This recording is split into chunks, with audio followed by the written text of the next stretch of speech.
अस्सलाम वालेकुम व्यूअर्स, मेरा नाम इरफान असगर और आप देख रहे हैं मेरा यूट्यूब चैनल। व्यूअर्स, आज की कोई 3-4 बड़ी इंटरेस्टिंग ख़बरें हैं। इंटरेस्टिंग कहना चाहिए उनको। एक तो ये है कि फ़ौज ने जो पहला मुकदमा अपना जो है वो किसी आम अदालत में रखा था, वो फ़ौज वो मुकदमा हार गई है। GHQ मुकदमा हार गया है, वो एक इम्पॉर्टेंट चीज़ है। दूसरा ये कि जो इल्ज़ामात लगे थे बुशरा बीबी पे, खान साहब की बेगम साहिबा पे, वो भी एक अजीब सूरत हाल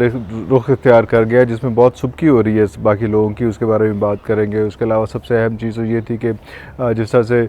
जो हमारे सदर साहब हैं, जिस तरह से उन्होंने एक बहुत बड़ा कदम उठाया था और कानूनी तौर पे उन्होंने यह काम किया था, उसके हवाले से बात करेंगे। नैब की अमेंडमेंट्स और साथ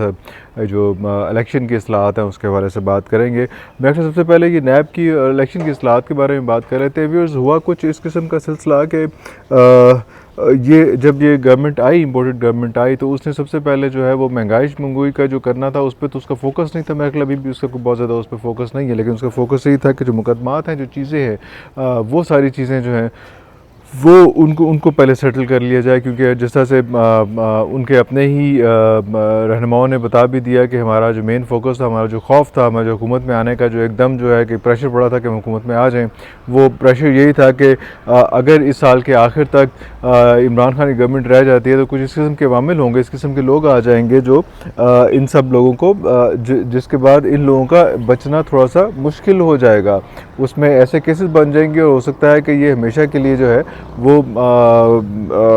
नाअहल हो जाएं और ये सब कुछ इस किस्म की हो जाए, जिसमें शहबाज शरीफ साहब भी शामिल थे और खाकान अब्बासी साहब भी और सारा कुछ। तो वो ये बता चुके हैं पहले ही उसमें। इस पर बहुत सारी बहसें हो रही हैं, मैं इस बहस में नहीं जाता, लेकिन वो जो है उन्होंने फोकस बता दिया था कि हमारा मकसद किस चीज़ का था। हमारा ये तो एक अजीब चीज़ आ गई, बजट भी करना पड़ गया, चीज़ें भी करनी पड़ गई, वरना हमारा ही फोकस नहीं था। हमारा फोकस वही था कि नैब शैब के मसाइल हल करें, इलेक्शन रिफॉर्म्स कर लें, अगर हमने इलेक्शन में दोबारा जाना है तो वहाँ के मसाइल हल हो जाए उसमें। तो ये जब मुसद्दा सारा बन के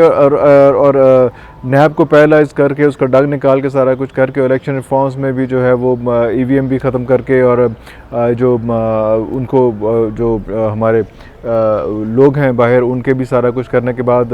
उनके वोटिंग राइट्स ख़त्म करने के बाद जो है वो ये सारा मसौदा बना के जब भेजा गया सदर साहब को, तो वो एक टाइम होता है, टाइम पीरियड होता है। उस टाइम पीरियड में सदर ने वो काम करना ही होता है। अगर सदर वो काम ना करें तो फिर वो ऑटोमेटिकली वो कानून का हिस्सा बन जाता है। साइन करें या उस पर ऑब्जेक्शन लगाएं, जो कुछ भी करें, तो वो एक प्रोसेस करना पड़ता है उसमें, तो उसके बाद वो कानून का हिस्सा बन जाता है। ये बड़ा अच्छा आइन में बड़े रिलैक्सेशन हैं इस किस्म की। मेरे आपके लिए कोई बहुत ज़्यादा चीज़ें नहीं है, लेकिन बाकी इस किस्म की बहुत रिलैक्सेशन है उसमें। तो वो सूरत हाल इसी किस्म की पेश आई कि जितना अरसा वो रोक सकते थे, अब ये आइसक्रीम वाला भी आ गया, व्हाट इज़ दिस बिहेवियर। खैर, वो जितना अरसा वो अपने पास ये केस रोक सकते थे, रोक लिया। उसके बाद जब वो पता था कि अब ये हिस्सा बन ही जाएगा, तो उन्होंने कहा सदर साहब ने कि I will not become a part of it. मुझे पता है गलत हो रहा है, ये इस तरह से नहीं हो सकता, मैं आइन के रू से इसको रोक नहीं सकता, मैं आइन से रूगर्दानी नहीं कर रहा हूँ, लेकिन I don't want to be a part of it. तो वो अच्छा एक जेस्चर था उनका कि उन्होंने तारीख रकम करा दी कि भाई ये जब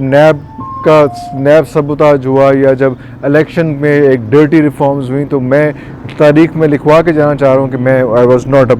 अ पार्ट ऑफ इट उसमें। तो वो ये होगा, आज हो जाएगा पता नहीं कितना 1200 अरब रुपया, कितना रुपया पता नहीं कितना जो है वो कहा जा रहा है। कल खान साहब ने भी अपने उसमें जलसे में भी बोला था कि कितना पैसा जो है नैब की रिफॉर्म्स की वजह से जो है ये इनको आम माफ़ी का ऐलान हो जाएगा और ये NRO 2 कंसिडर होगा। पहला NRO मुशर्रफ साहब ने दिया था, दूसरा NRO किसने दिया वो फिर आप ख़ुद अब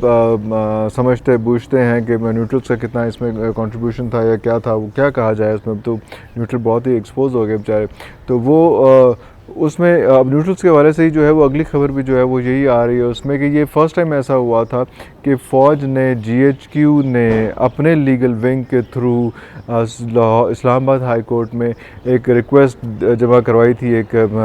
FIR करवाई थी कि जनाब ये बंदा जो है, ये खातून जो है, इसने हमारे आर्मी चीफ़ के बारे में बड़ी अजीब अजीब सी बातें की हैं और ये इसका कुछ सद्देबाब किया जाए। और थोड़ा सा बैकग्राउंड आपको बताया चलूँ, आपको पता तो होगा, लेकिन मैं आपको थोड़ा सा फिर भी आपको एक्सप्लेन कर दूँ बैकग्राउंड इसका क्या था। वो ये था कि शीरी मज़ारी साहिबा को जब एंटी करप्शन ने अरेस्ट किया और उनको लेके जा रहे थे जिस शहर में का वो उनका ज़मीन का कोई झगड़ा था, वो जो पता नहीं कब का झगड़ा था, वो जब झगड़ा के लेके जा रहे थे उस वक्त, तो वहाँ पे जो है वो उनकी बेटी जो है ईमान मज़ारी, उन्होंने बहुत शोर मचाया था। और वो क्योंकि वो ख़ुद भी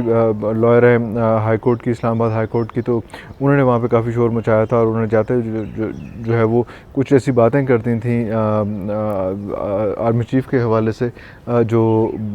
शायद नहीं करनी चाहिए थी, या वो जैसे भी जो भी हीट ऑफ द मोमेंट था, या उनके पास इंफॉर्मेशन ज़्यादा थी, शायद हमारे पास इंफॉर्मेशन उतनी ज़्यादा ना हो, तो वो सारा कुछ हो गया। तो वो खैर वो उसमें नोटिस लिया उन्होंने अतर बिन अल्लाह साहब ने, और वो श्री मज़ारी साहब को भी बाज़ेयाब कराया और उनको जो है वो बेल भी दी, सारा कुछ हो गया, सारा मसला हल हो गया। लेकिन इसके बाद फिर क्योंकि कुछ अल्फाज इस किस्म के बयान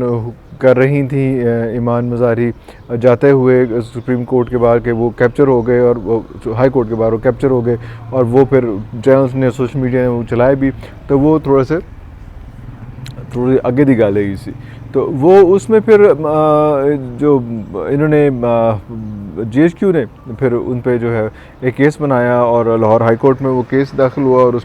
और उसमें फिर एक तो सबसे पहले ही जो है वो ईमान मज़ारी को बेल बिफोर अरेस्ट मिल गई, और उसके बाद वो केस चला, तो उनके बाद जब उनका जब हल्फिया बयान आया, तो हल्फिया बयान ज़्यादा ख़तरनाक था। उन्होंने कहा यार ज़्यादा चीज़ें खुल जाएंगी, रह नहीं दो। वो बयान इस किस्म का था कि उन्होंने कहा था कि जनाब अगर मेरी वालदा ने मुझे कहा था कि मेरी 1-2 दिन पहले कहा था कि मेरी बहुत हीटेड डिबेट हुई है आर्मी चीफ़ के साथ, और वो 2 दफ़ा हीटेड डिबेट हुई। एक हीटेड डिबेट तो उन्होंने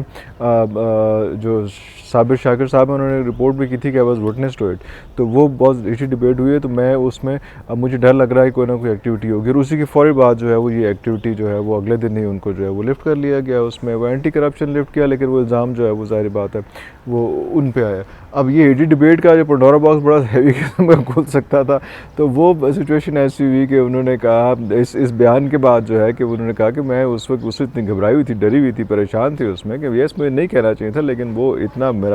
एक सिचुएशन क्रिएट हुई थी जिसकी वजह से मैंने ये सारा कुछ बोल दिया था, तो मुझे नहीं बोलना चाहिए था। खैर ये बात हो गई। तो उन्होंने फिर आज जो है वो उनके GHQ के लॉयर्स ने कहा कि जी इनको चाहिए कि मीडिया के आगे माफ़ी मांगे उसमें, जिसमें अतर बिन साहब ने कहा कि नहीं वो कह चुकी हुई हैं, उन्होंने बयान रिकॉर्ड करा दिया हुआ है, और इसमें कोई ऐसी मसला नहीं है, कोई ऐसी चीज़ नहीं है। उनको हीट ऑफ द मूवमेंट में उन्होंने बात कर दी थी, उन्होंने उस पर जो है वो कर भी लिया। अब वो माजरत जो है वो ऑन एयर माजरत भी नहीं, कोई ऐसी माजरत ऐसी चीज़ कुछ नहीं, कोई उन्होंने क्या नाम है अतर बिन साहब ने कोई ऐसी बात उनको करने की इजाज़त नहीं दी, और वो ठीक हो गया। और वो जो केस जो था वो FIR भी जो है वो ख़त्म हो गई। वो FIR किसी और हवाले से तो हो सकती है, लेकिन इस हवाले से जो है वो नहीं हो सकती। तो मीडिया जो है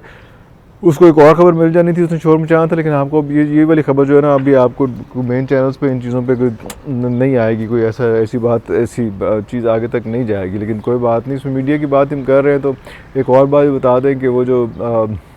बुशरा बीबी है उनके बारे में अखबारों में बड़ा ज़्यादा और जंग में बड़ा हैवी किस्म का आया था कि उनकी 4 कंपनियां वो वाली हैं जो इमरान खान ने जो है अपने उसमें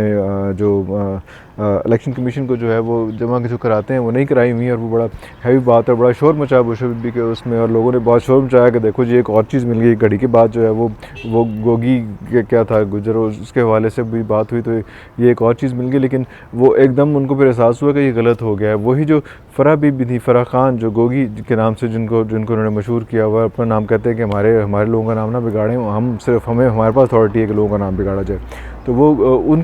उन पे जो है ज़्यादा फोकस किया गया। और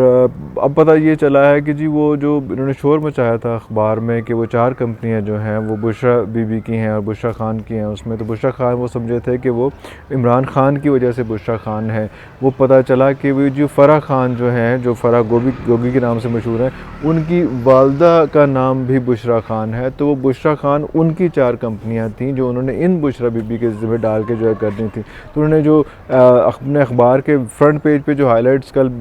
बचाई थी उस पर शोर मचा था और बड़ा ढोल ढुमक्का हुआ था। तो आज जो है वो उन्होंने अपने को पता नहीं 7वें 8वें सफ़े पे निक्की जी खबर लगा के तरदीद करके माजत करके जो है वो अपने आप को उस केस से बरी ज़िम्मा कर लिया। एक ये और आपको जाते जाते एक और ख़बर देता जाऊँ कि अभी जो है वो चीफ़ इलेक्शन कमीशन ने जिस किस्म का कराची में पहले वो हुआ था